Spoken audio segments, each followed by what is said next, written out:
Hello everyone, welcome back to another video with On Point Politics. And today I actually want to talk about something very interesting. I have put together a very compelling argument as to why Donald Trump is going to potentially win in an electoral college landslide.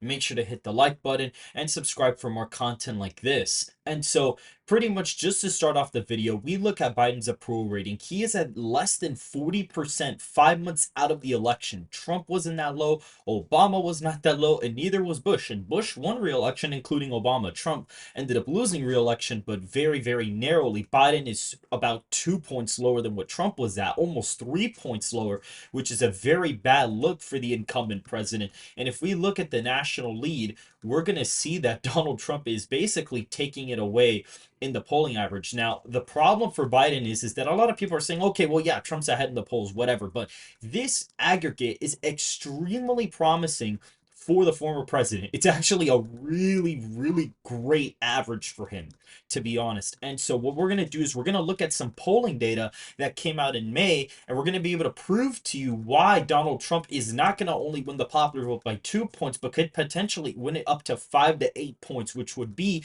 grounds for an electoral college landslide. So currently, my election model basically looks at polling data, demographic models that I have to update now, the two previous election results, the swing and trend from those, average change in demographics. We also have Gold Crown Politics' model, who is covering content similar to me and is the only other person that I'm actually seeing that understands that this is going to be an electoral college landslide. We see he tracks the 2008 margin, the 2020 margin, looks at the shift, and then the average shift per cycle, finds where each state's going to vote relative to the nation. You can kind of guesstimate it through the popular vote, and looking at demographic models included, we kind of get certain results as well. And that produces the final result over here, where Donald Trump's actually winning the popular vote by almost 8 points in the sample. And it sounds crazy. I know him being ahead by almost 8 points does sound a little bit ridiculous, but I'm going to prove to you why this is actually not that unheard of and can actually possibly happen. We see Donald Trump is leading in Wisconsin by 11 points, Pennsylvania by 10.5, in New Mexico by 3, New Hampshire by 3. He's leading in Minnesota by 4 points. He's leading in Illinois by only 4, only in Colorado by 2.6. Like, he's having these crazy leads. In Arizona, he's up by 9.5. Georgia, he's up by 11. Like, you're seeing these crazy margins. Florida by 17. We see Texas at 17.8. You're seeing these absolutely ridiculous margins for the former president. And what we're going to look at is we're going to look at the previous results, because we see it was a very close election. We see Colorado, New Mexico, Minnesota, and Virginia were deep blue states. These states were close. So if the popular vote were to shift from 4.5 plus Democrat, which is what this was, to about 6, 7, or 8 points Republican, you have over a 10.5, plus 10-point shift to the right of the nation. And you're going to see, states like Virginia, Minnesota become competitive, which they actually have. If you look at their polling data, they actually have become pretty competitive. DDHQ has Minnesota's polling average only plus 0.6 for Biden. Biden was ahead by 9.5 on election day, according to 538. In Virginia, Biden was ahead by 11.8, according to 538. And DDHQ average has it at around 0.1% for Biden. So if this was going to be a close election similar to this, why would Virginia and Minnesota be competitive in polling data, especially even a state like New Hampshire? And this is going to be the biggest sign of all. What's very interesting is that it is very accurately possible. You can possibly track what the popular vote could be based on approval ratings of either candidate. We see, according to the CNN exit poll from 2020, Trump was at around a 46% approval, Biden was at around 52.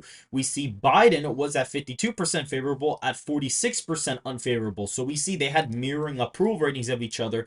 And what were the results? 51.3% for Biden in the popular vote. Trump was at 46.9. So you can kind of look at their approval ratings and see roughly where it's actually going to end up. And this is a very telling sign. The latest poll from Siena College, the Siena Times College poll, essentially has Trump's approval rating at 45% and has Joe Biden's at 40%. So Trump was actually at 45% on election day in 2020. Biden went from 52 to 40, according comparing to the exit polls and this current poll. And so that puts Trump 5 points ahead in favorability. And that's not to mention that we have third party candidates like Kennedy, Stein, and West that are going to take 2 or 3 points away from Joe Biden. And so that basically puts you in a range of 6 to 9 points, which right now, 7.8 is not that far off from the middle of that. That is roughly where I have the popular vote at. And if we look at these crosstabs, this is a very interesting thing. We can actually see roughly something really, really peculiar that I'm actually really fascinated by. This is something really interesting. I think is going to shock a lot of people. We see right here in Wisconsin, we see if the election was held today, which are the candidates you would vote for. This is the May 2024 Time/Siena College poll of the battlegrounds, and we see Wisconsin is tied. Pennsylvania, Trump leads by 4. Nevada, Trump is up by like 13. That's huge. Michigan, he's up by 2. In Georgia, he's up by 8 points. And in Arizona, he's up by 9. So he's up big in some of these polls. And what's interesting is that if you go to this crosstab here, they actually poll the same voters.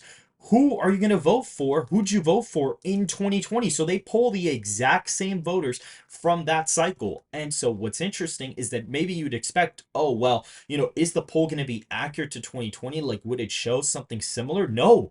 Funny enough, Wisconsin, Biden is ahead by 7 points in the sample. So a sample that shows them tied has them ahead by 7. And what's quite funny about this, the polls in Wisconsin on election day had Biden ahead by almost 8 points, and it was a tied result at the end of the day. So this goes to show that pollsters may have not necessarily fixed all of their polling aggregates. We can see Biden is ahead by 5. He only ended up winning it by 1. And so if you see this +4 Pennsylvania poll and you shift it 4 points to the right, you get a +8 result, which is not that far off from an 11-point victory. It's not that far off. Even if Trump were to only win the state by 7 or 8, I would still be pretty dead on compared to most other pollsters. It would really not be that far-fetched.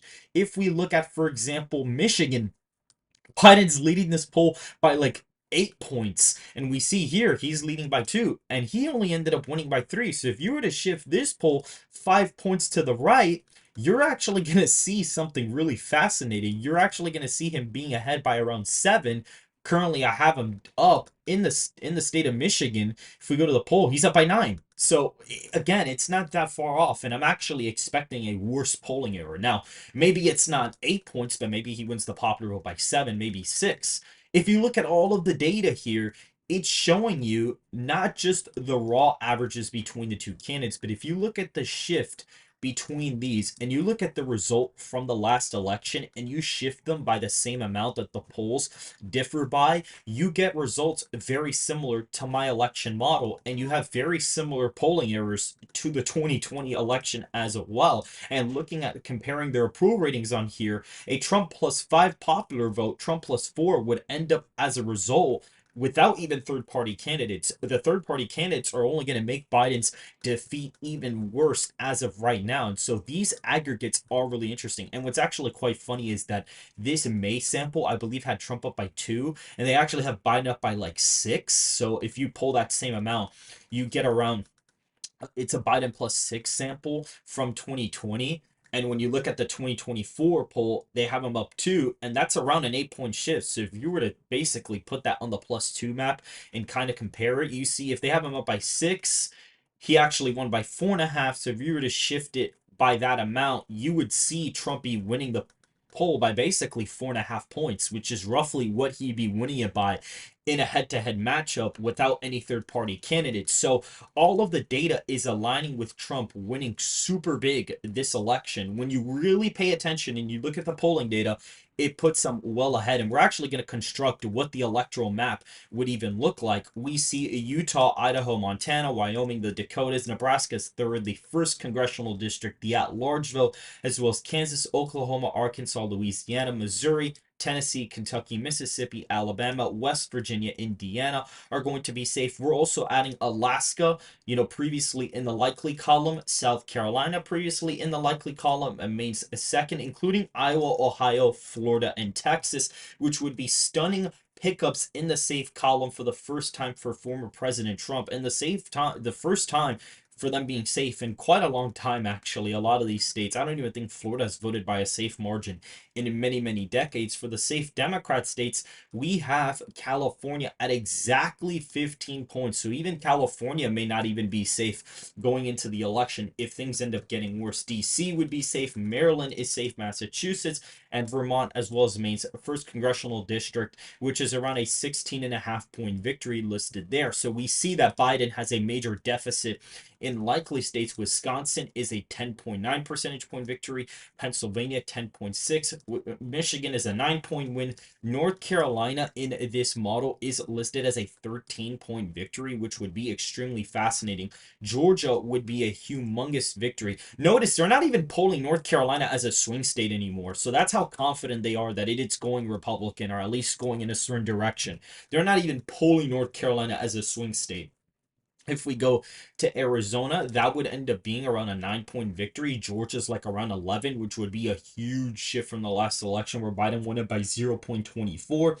We'll see that if we go to Nevada, that's a huge margin too. It's 11.7. And again, just to show you guys that this is within the realm of possibility, this poll from 2020, this poll that has Trump up by like 14 in Nevada, if you look, the Nevada poll here, if you sample the 2020 voters, it's actually tied. Biden ended up winning by like 2.5. So let's say you shift the plus 14 poll 2.5 points to the left, you actually see that he's winning it by around 11.5 if you did that math. And right now I actually have him at 11.7. So even all of that is actually aligning up very well here. All of the data and all the math is aligning extremely well for Trump to be winning these states by this amount. If we look at Washington, for example, 7.5 points. We have polls that have Trump ahead by like 5 in Washington. And yes, they have very low sample sizes and they probably didn't even poll the Seattle area correctly. But the fact he's even up by 5 in a poll here with third-party candidates is pretty ridiculous.